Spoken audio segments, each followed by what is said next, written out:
Hello and welcome to my channel. If you are an ardent follower and fan of history, then you would have noticed that almost every single day of every single month of the calendar year is spread out, filled with events of significance, and they are not always related to some religious events or something which is worth celebrating. Most of them are in fact observances.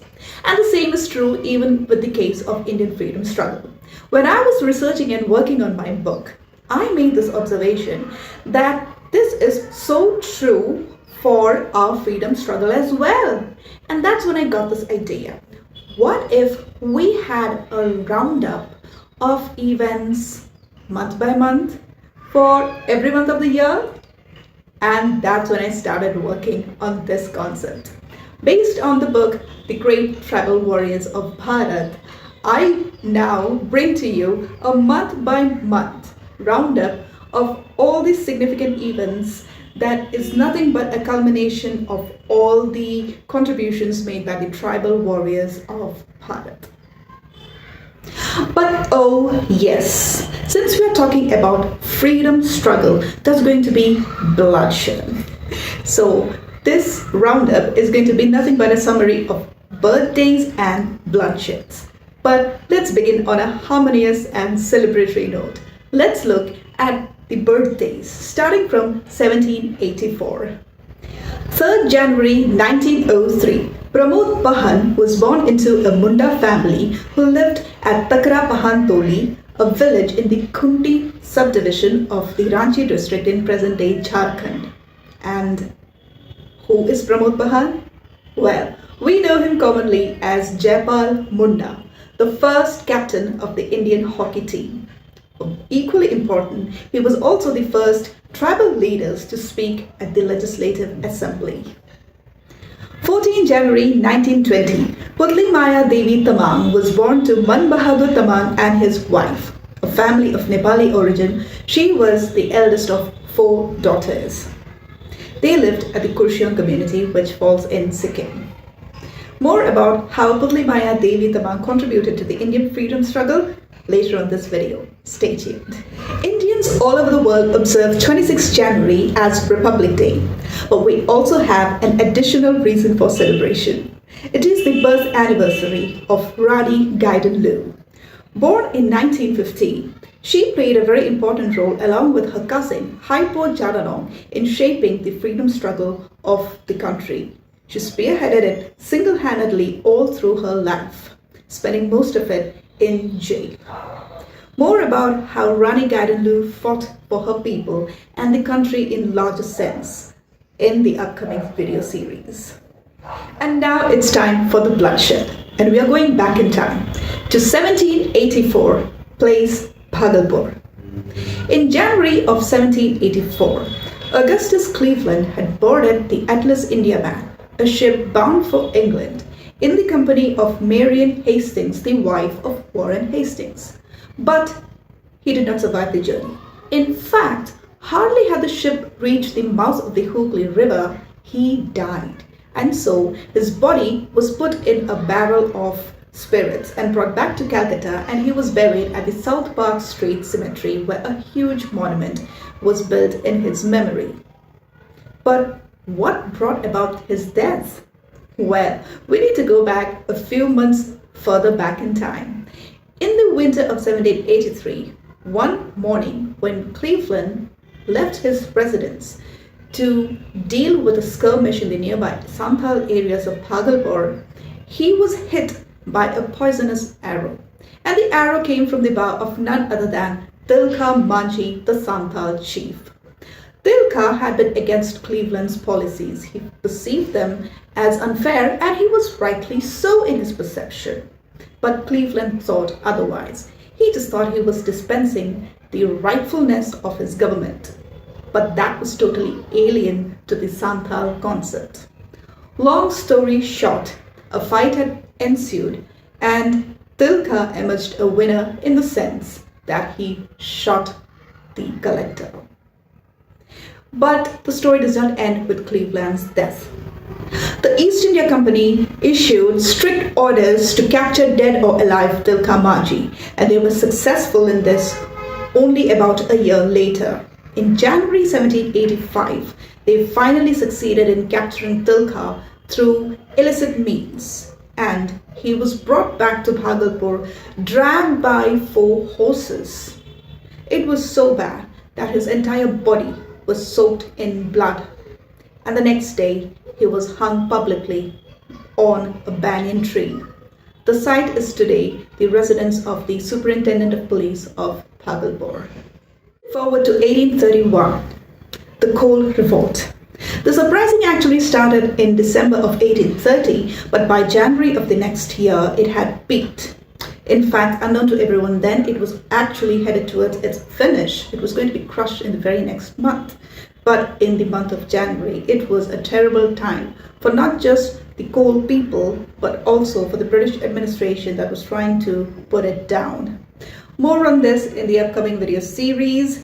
And that takes us to the northeast of that same year, in which Tirot Sing, Raja Tirot Sing, was playing a very important role. You see, Tirot Sing had got into an agreement with David Scott, the political agent for Assam, erstwhile Assam, which included a lot more region than we know it as in present day. And the agreement was this, that if a road was allowed to be built through Tirot Singh's kingdom, and this road would connect Shillong to Sylhet, which falls in present-day Bangladesh, then it would immensely benefit the East India Company, and in return, the East India Company would hand over the trading rights, the access to the trade routes, otherwise known as the Dwars, back to Tirot Singh, which he had lost in an earlier battle. But this was not to be. Scott was a very smart administrator, and he saw to it that none of that happened. Tirot Singh was quick to figure this out, and so disagreements broke out first, and when nothing could be achieved by discussions, he resorted to fighting. And the earliest fight on this happened on the 9th January 1831, when Tirot Singh and his men fatally injured the British Lieutenant David Hay Brodie. 2 years later, in the very same month of January, Tirot Singh was now ready for an armistice with the East India Company. But unfortunately, on the very day that he was going to agree upon that armistice, as per the Khasi custom, there wasn't anything written to be done when a truce was called. So the tradition involved both parties meeting with sword in hand, and the sword would be covered with salt. And to prove loyalty to the truce, their commitment to upholding the armistice, each party would lick the salt that was laid out on the sword. And as Tirot Singh was about to do that, he was captured by the commanding officer who had come to lead the armistice from the side of the East India Company. And he was taken as prisoner of war and taken away to Dhaka, where he spent the final years of his life, which wasn't much because he passed away in 1835. Now we move on to the most famous of the tribal revolts, the Santhal Hul of 1855. It commenced on 13th June of 1855 and quickly gathered steam. And initially, the Santhals were quite successful in their endeavors. But it was only until the British got their act together. Unfortunately for the Santhals, when they did, it proved to be really very deadly. However, the East India Company officers had to resort to using treachery to catch hold of the leaders. As you would be aware, the Santhal Hul was led by 4 brothers, Sido, Kano, Chand, Bhairab. Sido was the first to be captured through treacherous means, and he was put to death. The remaining 3 leaders were weakened in their leadership with this, but they still did their best to give leadership and continue this movement, and they did so until December of 1855. By then, the British had already identified the 12 leaders who were instrumental in giving steam to this movement, and the remaining 3 brothers' names were definitely on top. They were captured within the first week of January of 1856 and were put to death by hanging. As for their followers, almost all of them were sentenced to life imprisonment. Fast forward to 1913, place Dungarpur, the palace of Maharaja Vijay Singh Bahadur. This was a king who was fascinated by the devotional singing of Guru Govind Giri. The Guru was none other than the Banjara boy turned monk. Well, the devotional singing and his religious training had convinced to him that he urgently needed to undertake social reforms for the welfare of the Bhil people, the community that he belonged to. And once people started getting united under his social reform schemes, doubts started popping up in the heads of the Maharaja. He started wondering if it was possible that under the guise of social reform, Guru Gobind Giri was actually unifying the Bhil people to usurp his kingdom. Were they trying to form a Bhil Raj? Well, the doubts were actually unfounded, but the Maharaja took it really very seriously. He breathed life into them. And so, on the pretext of false charges of fleecing and deceiving the peasants, he got Guru Gobind Giri arrested and thrown into prison. But the Guru had massive followers, and afraid that the followers might make up more trouble for the king, the Maharaja released him 3 months later. The French Bolshevik and Irish revolutions had a direct influence on the people of Bengal, and they were convinced that revolutionary methods were the only way to get the British out of the country. And as a result, there were a lot of secret societies and clubs popping up. This was giving a lot of steam to the Swadeshi movement and stealing the sleep of the British police. And so they were constantly on a lookout for new people or existing people who were renewing and strengthening their relations with these secret societies.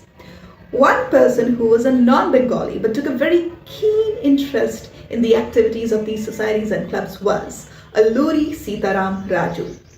Well, by then actually he had become a monastic, but he was also a revolutionary freedom fighter. He had traveled all the way from the Rumpagodam agency to Calcutta Chittagong, that stretch, and made a lot of associations with a lot of these revolutionary leaders, the details of which we are yet to uncover.